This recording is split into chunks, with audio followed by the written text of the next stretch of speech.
Sudan sentenced 9 women to a month's imprisonment for taking part in anti-government protests, an opposition group said Sunday, the latest in a crackdown aimed at quashing almost 3 months of protests calling for the country's autocratic president to step down.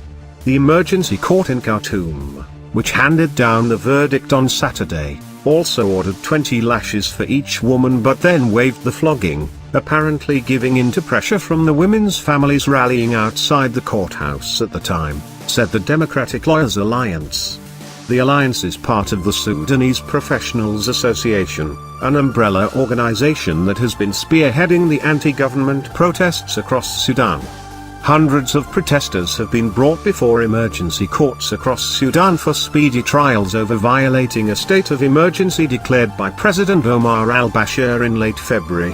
Sarah Abdel Jalil, a spokeswoman for the Sudanese Professionals Association, said the rulings against the women were part of a series of arbitrary sentences against peaceful protesters by emergency courts in the past week.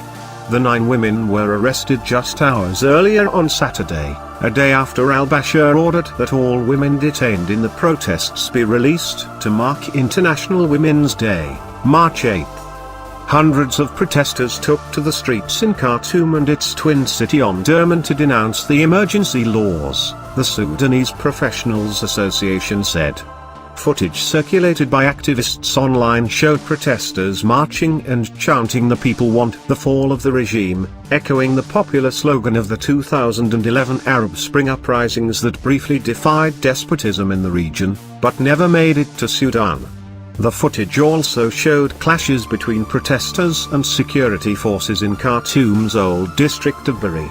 Protesters hurled stones at the police, who responded with tear gas and rubber bullets, according to activists, who spoke on condition of anonymity for fear of reprisals.